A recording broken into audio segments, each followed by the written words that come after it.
Welcome to Suman నేను మీ సుమన్ నాకు ఆడపిల్లలకి ఏ ఇతర కారణాల వల్ల అయినా సరే కెరీర్ గ్యాప్ కనుక వచ్చింది అని అంటే కాంపిటేటివ్ ఎగ్జామ్స్ ప్రిపేర్ అవ్వడం అనేది ఏ విధంగా ఉంటుంది అంటే కష్టంగా మారుతుందా జాబ్ క్రాక్ చేయగలుగుతారా ఒకవేళ జాబ్ క్రాక్ చేసేంత వెళ్ళాలి అనుకునేటప్పుడు మైండ్ సెట్ కానీ మనం కానీ ఏ విధంగా ప్రిపేర్ అవ్వాలి అండ్ ఎలా చూస్ చేసుకోవాలి ఆ కెరీర్ని 6 months నుంచి 12 months వరకు మనది కాదనుకుంటే నిజంగానే జాబ్ క్రాక్ చేసేంత ఉంటుందా ఎలా మన మైండ్ సెట్ని పెట్టుకోవాలన్నది ఈరోజు మనతో పాటు శ్రీధర్ సిసి నుంచి శ్రీధర్ గారు ఉన్నారు వారి మాట్లాడి తెలుసుకుందాము. నమస్కారం సార్. నమస్తే అండి. సార్ ప్రతి ఆడపిల్లకి ఏంటంటే హైలీ టాలెంటెడ్ ఉంటారు, కొంత కెరీర్ గ్యాప్ ఏ ఇతర కారణాల వల్ల అయినా సరే అంటే మీరు చూసిన ఎక్స్పీరియన్స్ ప్రకారం అది చెప్పండి.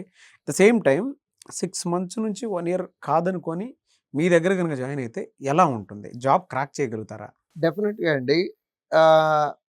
ఆడపిల్లలకి కెరీర్ గ్యాప్ అనేది యూజువల్గా రకరకాల కారణాలతో వస్తూ ఉంటుంది. అంటే డిగ్రీ అయిపోగానే పేరెంట్ మైండ్ సెట్ ఎట్లా ఉంటుందంటే ఆడపిల్ల కానీ చూస్తారు తప్పించి ఈడపిల్లగా చూడరండి ఆడపిల్లని. నాకు 2 ఆడపిల్లలే, నేను ఎవరిని తక్కువ చేసి మాట్లాడట్లేదండి. అంటే ఉద్యోగం చేయించాలి నా కూతురు నా కాళ్ళ మీద నిలబడాలి అనే ఆలోచన కన్నా కూడా ఒక మంచోడి చేతిలో పెడితే సరిపోతుంది అనేటటువంటి మైండ్ సెట్ ఉండి ఏం చేస్తున్నారంటే డిగ్రీ అయిపోగానే లేదు పెళ్లి చేసేస్తారు నీకు, వెయిట్ చెయ్యి సంబంధాలు చూస్తానని చెప్పి ఆపేసేవాళ్ళు, లేదా ఇమీడియట్గా పెళ్లి చేసేసి నా పేరెంట్స్. 2 రకాలండి. సో ఇప్పుడు నా అనుభవంలో 100,000 మందిని చూశానండి కెరీర్ గ్యాప్తో వచ్చి ఉద్యోగాలు కొట్టుకెళ్ళిపోయినటువంటి వాళ్ళు. 100,000 అండి. ఇక్కడ ఇన్స్టిట్యూట్ లో 34 years సర్వీస్ లో ఎంత అంటే ఎన్ని మంత్స్ గ్యాప్ లో జాబ్ క్రాక్ చేసి ఉంటారు సార్? వాళ్ళు చాలా తొందరగా వెళ్ళిపోతారండి. ఎందుకంటే దెబ్బతిన్న పుల్లు అంటారు చూడండి, వాళ్ళు దెబ్బతిన్న పుల్లు కేటగిరీ కింద వస్తారండి. దెబ్బతిన్న పుల్లో వేటాడేటప్పుడు కసి కళలా కనపడుతుందండి. బ్లడ్ పెట్టి చదువుతారండి వాళ్ళు. ఇంకోటి చెప్తున్నాను, దీంట్లో తెలివితేటల కన్నా కూడా కమిట్మెంట్ ఉంటే సరిపోతుంది. వాళ్ళు ఆల్రెడీ ఆ కెరీర్లో ఏదో అవుదాం అనుకొని ఏమి అవ్వలేకపోయామనే కసి ఉంటుంది చూడండి. ఆ కసి వాళ్ళని వాళ్ళ పనులు వాళ్ళు చేసుకుంటూ కూడా ఇష్టపడి కష్టపడేవాళ్ళు. వాళ్ళ సమయపాలన అసలు ఏ విధంగా ఉండేది సార్? అంటే ఇక్కడ జాయిన్ అయ్యారు, వాళ్ళ సమయపాలన కానీ మీరు ఇచ్చేటువంటి ట్రైనింగ్ అని కోచింగ్ కానీ ఆ కాంపిటేటివ్ లెవెల్లో అసలు ఏ విధంగా ఉంటుంది? నేను పేరు చెప్పకుండా ఒక ఆడపిల్ల కథ చెప్తాను. ఓకే.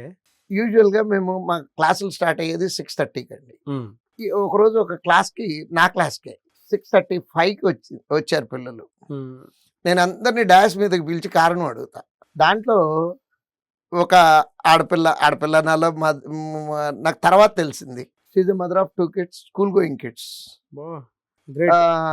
6:35కి వస్తే ఆపి అడిగితే అమ్మాయి చెప్పింది ఏంటంటే, నేను మీకు ఆఫీస్కి వచ్చి కారణాలన్నీ ఎక్స్ప్లెయిన్ చేస్తానండి అంతే. యాక్సెప్ట్ చేసి క్లాస్లో కూర్చోబెట్టిన తర్వాత ఆఫీస్కి వచ్చి అమ్మాయి చెప్పిన వింటే కాళ్ళకు దండం పెట్టాలనిపించిందండి. ఏంటంటే ఆ అమ్మాయి 6:35కి క్లాస్కి వచ్చే టైంకి అత్తగారు, మామగారు, హస్బెండ్, 2 కొడుకులు వీళ్ళందరికీ బ్రేక్ఫాస్ట్, లంచ్ మొత్తం ప్రిపేర్ చేసి క్లాస్కి వచ్చింది. నేను అడిగాను, తల్లి ఎన్నింటికి లేచి ఉంటావు తల్లి అంటే 4 గంటలకి అనుకున్నానండి, కొంచెం ముందు కూడా అయ్యి ఉండొచ్చు.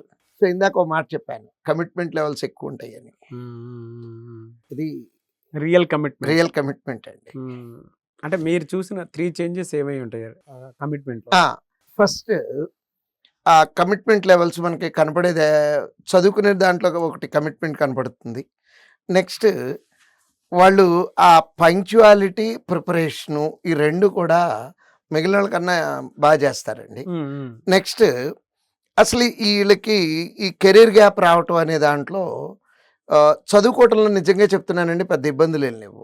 వాళ్ళు ఇంటర్వ్యూ ఫేస్ చేసేటప్పుడు ఇంటర్వ్యూలో ఈ కెరీర్ గ్యాప్ గురించి యాక్చువల్గా గట్టి క్వశ్చన్ పడుతుందండి. మగపిల్లల కన్నా ఆడపిల్లల దగ్గర భలే సమాధానాలు చెప్పొచ్చండి. Beautiful answer. అసలు మెస్మరైజ్ అయిపోవాలన్నమాట వినేవాళ్ళు. ఎలా అంటే నేనే అడుగుతున్నాను అమ్మాయిని, అమ్మా ఈ కెరీర్ గ్యాప్ ఏంటి? సార్ నాకు కూడా అందరిలాగానే చదువుకోవాలని ఉంది. డిగ్రీ అయిపోగానే మా నాన్నగారు పెళ్లి చేశారు. పెళ్లి చేశారండి. నాన్న మాట గౌరవించి తప్పలేదు నాకు. ఉమ్. కానీ నాకు యాంబిషన్ వదులుకోవాలని నాకు ఏ రోజు అనిపించలేదు.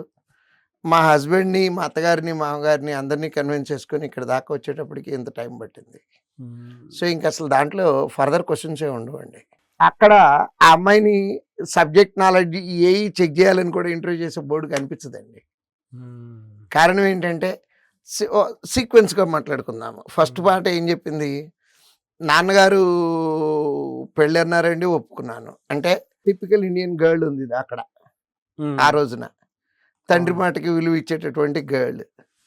తర్వాత హస్బెండ్, పిల్లలు, అంటే అక్కడ ఫ్యామిలీ రిలేషన్ గౌరవం ఇచ్చింది ఆ రోజు దాకా. ఉమ్. బట్ బర్నింగ్ జీల్ ఉంది చూడండి, ఉమ్. ఏదో సాధించాలి, నా కాళ్ళ మీద నేను నిలబడాలి అనేటటువంటి జీల్. ఆ జీల్ అమ్మాయిని ఎగ్జాక్ట్‌గా, అంటే నేను చెప్తున్న ఎగ్జాంపుల్ చెప్పినటువంటి అమ్మాయి ఫస్ట్ అటెంప్ట్, లాస్ట్ అటెంప్ట్ అదేనండి.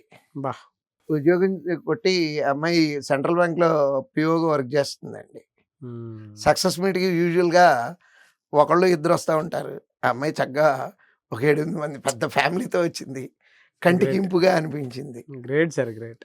అంటే కసి. నెక్స్ట్ ఇంకొక చిన్న స్టోరీ చెప్తానండి. ఒక హస్బెండ్ చచ్చిపోయినటువంటి ఒక లేడీ. ఇది ఒక 12, 13, 14, 15 ఇయర్స్ బ్యాక్ స్టోరీ అయ్యండి ఇది. ఉమ్. ఉమ్. ఉమ్. ఓ పెద్దావిడ, ఒక ఆవిడ వచ్చింది క్లాస్‌కి. రిసెప్షన్‌లోనే కూర్చొని ఉన్నాను ఆ రోజు నేను. వచ్చి కోచింగ్ డీటెయిల్స్ అన్నీ అడిగారు, చెప్పాను. ఎవరండి చేరాల్సిందంటే నేనే అన్నారు ఆవిడ. బా. అనంగానే మీకు ఏజ్ ఎంత అంటే 34 ఇయర్స్, 35 ఇయర్స్ ఆ రేంజ్‌లో చెప్పారు. మేడం మీకు ఎలిజిబిలిటీ లేదు కదా అంటే, ఆవిడే నాకు ఒక కొత్త విషయం నేర్పారు. ఉమ్. హస్బెండ్ గనుక ఎక్స్‌పైర్ అయిపోతే 9 సంవత్సరాల ఎగ్జంప్షన్ ఉంది అండి అని చెప్పి. ఆ.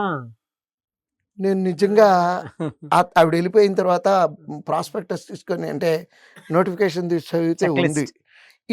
ఆ రోజు వరకు మాకు అవసరం రాలేదు. ఆ పాయింట్ చదవాల్సిన అవసరం రాలేదు. స్కూల్‌కెళ్ళే పిల్లలు 7th class, 8th class, 9th class ఆ రేంజ్‌లో చదువుతున్న 2 పిల్లలు. పేరు కూడా గుర్తుంది కానీ పేరు చెప్పడం మళ్ళీ ఆవిడ ఏమన్నా ఇబ్బంది పడతారేమోనని నేను చెప్పట్లేదు కానీ, ఎగ్జాక్ట్‌గా 6 మంత్స్‌లో బ్యాంక్ క్లర్క్ అండి. ఆంధ్ర బ్యాంక్‌లో క్లర్క్. బా. ఎగ్జాక్ట్ 6 నెలలు. Great sir. మా పక్క రోడ్‌లోనే, ఆఫీస్ పక్క రోడ్‌లోనే పోస్టింగ్. నాకు తెలిసి ఆవిడ గనక ప్రమోషన్‌లన్నీ లెక్క ప్రకారం తీసుకొని ఉండుంటే ఇవాళ స్కేల్ 3 ఆఫీసర్‌గా ఉండుంటారండి ఆవిడ. ఎంత ఉంటుంది సార్ స్కేల్ 3కి? స్కేల్ 3 అంటే ప్రమోషన్ తీసుకోకుండా 15 ఏళ్ళు అయితే ఒకటి, ప్రమోషన్ తీసుకొని స్కేల్ 3 అయితే ఒకటే అండి. 15 ఇయర్స్ ఇమ్మీడియేట్‌గా ఎప్పటికప్పుడు ప్రమోషన్‌లు తీసుకొని ఉండుంటే రౌండ్ అబౌట్ 2.5 lakhs వస్తుందండి. క్లర్క్‌గా చేరి ప్రమోషన్‌లు తీసుకొని ఉంటే. ఒకవేళ ప్రమోషన్‌లు తీసుకోకుండా కనుక ఉండుంటే 130, 140 వరకు ఇది క్లర్క్‌గానే ఉండిపోతే గనక 1,30,000, 1,40,000 వరకు. అస్సలు కెరీర్‌లో గ్యాప్ అనేది పెద్ద ఇష్యూనే కాదు. అందుట్లో చెప్పా కదండీ, వాళ్ళల్లో మేమేం చూస్తామంటే దెబ్బతిన్న పులిని చూస్తామండి. వాహ్. దెబ్బతిన్న పులి కసి వేరండి. యెస్. అందుట్లో ఇంట్లో రకరకాల ప్రాబ్లమ్స్ ఇవన్నీ ఫేస్ చేసి వచ్చుంటారు. Great sir. చాలా మంచి మోటివేషన్ అది. ఎనీవేస్ అంటే క్లారిటీ కూడా. యెస్. ఎనీవేస్ థ్యాంక్ యూ అన్న. Thank you so much sir.